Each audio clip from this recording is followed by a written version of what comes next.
The lottery. Your odds of winning a major lottery jackpot are roughly 1 in 300 million. To put that in perspective, you are more likely to be struck by lightning while being attacked by a shark than to win the Powerball. And yet, Americans alone spend over $100 billion on lottery tickets every year. That's more than they spend on movies, music, and books combined. Here's the darkest part. Studies show that a large chunk of lottery ticket buyers are people in the lowest income brackets. The lottery is, in many ways, a system that takes money from the poor and occasionally, theatrically, hands some of it back. Is it fun? Yes. Will it make you rich? No. Moving on. Inheritance. Ah yes, the oldest wealth-building strategy known to mankind. Pick the right parents. This is not a joke. An estimated 35 to 45% of all wealth in developed countries is inherited, not earned, not built, handed over in a will while everyone cries in an expensive suit. Take Walmart. The Walton family, who are Sam Walton's children and grandchildren, still own about half of Walmart. That is worth hundreds of billions of dollars, and they did not build it. They inherited it. The Mars family, the people behind chocolate bars like M&M's, are worth over $100 billion. Many of them have never even run the company. They just live off the money that was left to them. For ordinary people, inheritance is much smaller. Maybe your grandmother leaves you her house. Maybe your parents help you pay for your first home. But even these smaller gifts are very powerful. A $50,000 head start, for example, can grow into a life-changing amount of money over many years. The gap between people who inherit something and people who inherit nothing is not just a billionaire problem, it affects everyone. If you want to get rich through inheritance, your main task is to be born into the right family. Unfortunately, the application window for that closed about 9 months before you arrived. The 9 to 5. Don't roll your eyes yet. People often make fun of the regular 9-to-5 job, but here is something most people do not tell you. A person earning $70,000 a year can retire as a millionaire if they are careful with their money. Here is how it works. You get a job, you spend less than you earn, which, by the way, is the hardest part, not the working itself. You put some money into investments like index funds, retirement accounts, or property. Then you wait. Time does most of the work for you. The S&P 500, which is basically a collection of America's biggest companies, has grown by about 10% every year on average over the last 100 years. If you invest just $500 a month starting at age 25, by the time you are 65, you could have nearly $2.7 million. The numbers are amazing. The hard part is just being patient. The people who fail at this are usually not the ones with small salaries. They are the ones who spend more every time they earn more. Your pay goes up, so you buy a nicer car. You move into a bigger apartment. You sign up for more subscriptions. And somehow, even with more money coming in, you are still broke, just in a more expensive way. The 9-to-5 path to wealth is real. It just takes 30 to 40 years and the self-control of a monk, which is why everyone's looking for shortcuts. Real estate. Ask any regular person who became a millionaire how they did it, and there is a good chance the answer is property. Real estate works on a simple but powerful idea called leverage. Here is how it works. You pay for 20% of a home and borrow the other 80% from the bank. But when the house grows in value, the whole house grows, not just your 20%. For example, you buy a $300,000 house by putting down $60,000. The house goes up in value by 10%. You have just made $30,000 on a $60,000 investment. That is a 50% return. Not bad. Then there is rental income. You buy a house, you rent it out, and your tenants basically pay your mortgage for you every month. Over time, you own more and more of the house while other people's money pays for it. The only catch is that being a landlord comes with its own headaches. You need capital to start, you need to understand local markets, and managing a property takes real time and effort, something people tend to forget when they talk about passive income. But as a long-term way to build wealth, property is hard to beat. Crypto. We have to talk about it. Cryptocurrency has made more people millionaires more quickly than almost any other investment in history.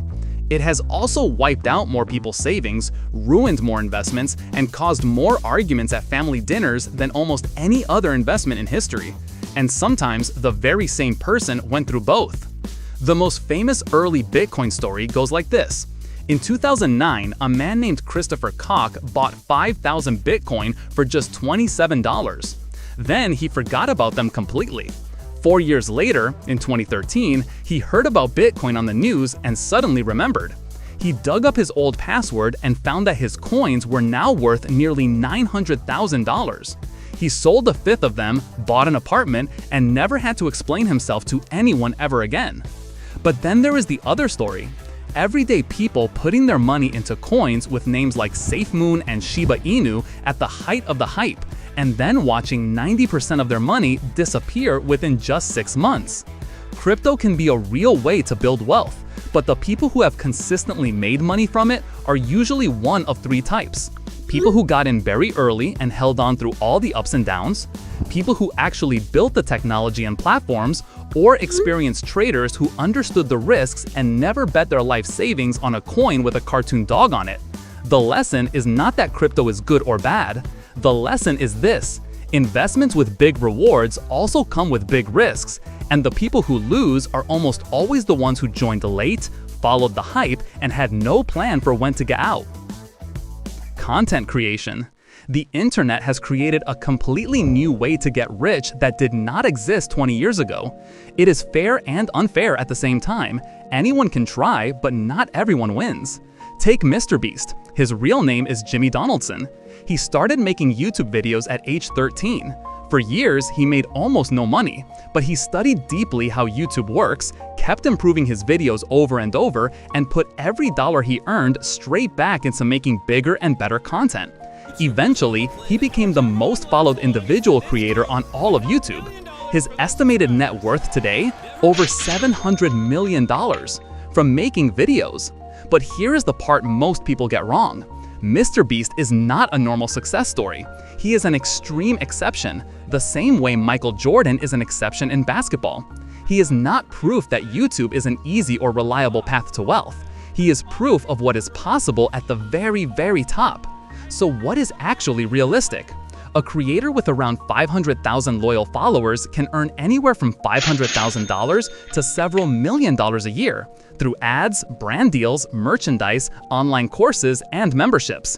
That is a real business, a proper growing business. It just takes years of consistent work before the money gets serious. The real path looks like this. Focus on a specific topic, genuinely help your audience, build their trust over time, and then earn money from that trust. It works. It just does not happen overnight, and it looks much less like going viral and much more like showing up every single week for 4 years straight. Crime. We would not be telling the full story if we left this one out. Yes, crime has made some people very rich. Pablo Escobar was reportedly making $60 million a day from selling drugs. Frank Lucas built one of the most powerful drug empires in American history and was worth an estimated $52 million at his peak. Bernie Madoff stole around $65 billion from investors in the biggest financial fraud ever recorded. But here is what those same stories also include. Escobar was shot dead on a rooftop by security forces at just 44 years old. Frank Lucas spent years in prison and died with only a tiny fraction of the money he once had. Madoff died in prison at 82 after serving 11 years of a 150-year sentence. The pattern is always the same. Crime is a terrible way to try to get rich. When you add up the prison time, the constant fear, the legal costs, and the fact that your life could be cut short, the numbers are deeply, catastrophically bad. And on top of all that, it is simply wrong, which should be obvious but needs to be said anyway. Skip this one. Start a business. This is where most wealth in the modern world is actually created. Starting a business is not as exciting as people make it look. 8 out of 10 businesses fail within the first 5 years. Of the ones that survive, most just do okay, comfortable but not wealthy. The number of businesses that actually make their owners truly rich is very small, but those few are responsible for almost all the big fortunes you hear about. Let's look at a real example. Jeff Bezos started Amazon in his garage in 1994, selling books, just books. He was not trying to change the world from day one. He found a product, used the internet to sell it, and just kept growing it year after year for decades. Today, he is worth around $200 billion. But you do not need to be Jeff Bezos. A plumbing company with 20 workers can bring in $3 to $5 million a year. A small software business run by just 3 people can make millions. Even a simple online store selling something very specific, like spare parts for old motorcycles, can be very profitable, simply because not many people are bothering to compete for it. The businesses that make ordinary people rich are almost never the cool or exciting ones. They are usually boring, unglamorous businesses in industries that nobody talks about: pest control, waste management, accounting, cleaning services. Rich people are quietly making serious money in these areas, and nobody is making a big fuss about it. The lesson? The boring business nobody wants is often the one worth having. Marry well. It's not glamorous to say this out loud, but marrying into money is a genuine, time-tested path to wealth that has been working since the oldest days of human history. Melinda Gates did not inherit her billions, but being married to Bill Gates put her close to one of the biggest fortunes ever built. When they divorced in 2021, she reportedly received around $76 billion in assets. She now runs one of the most powerful charitable organizations in the world. But you do not need to marry a billionaire for this idea to matter. At a much more everyday level, marrying someone who is financially responsible, hardworking, and smart with money is one of the most important financial decisions you will ever make. Not because you are chasing someone for their money, but because the person you marry will directly shape your financial future. Their spending habits, their attitude towards saving, and their money goals will become your shared reality. People who marry big spenders tend to stay broke together. People who marry savers and builders tend to build wealth together. The romantic way to say this is, find someone who shares your financial values. The more practical way to say it is, who you marry may be the single biggest financial decision of your life. Both of those things are true. Sports and entertainment. Earlier, we said the lottery is a terrible way to get rich. Well, meet a slightly better version of that same idea.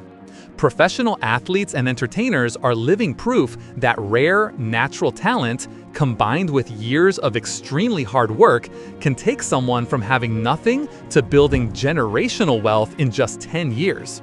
LeBron James grew up poor in Akron, Ohio. By the time he stepped away from the NBA the first time, he was worth over $1 billion. And most of that did not come from his basketball salary alone. It came from endorsement deals, his own production company, his ownership stake in Liverpool FC, and his media business. Rihanna is also now a billionaire, and most of her wealth did not come from music. It came from Fenty Beauty, her cosmetics brand that she launched in 2017. But here is the cold, hard truth. For every LeBron James, there are 10,000 kids who were the best player in their entire state, trained their whole lives, and never made it onto a professional team. For every Rihanna, there are hundreds of thousands of singers just as talented who never got their big break. The path is real, but the odds are brutal, and the window is very short. Most professional sports careers last less than 5 years. The athletes who stay wealthy are the ones who use their playing career as a starting point to build businesses on the side. The ones who end up broke are the ones who thought that earning a lot of money was the same as being wealthy, but it is not. Earning a high income is not the same as building wealth. Wealth comes from owning things, assets that grow in value over time. Some people only learn that lesson after losing everything.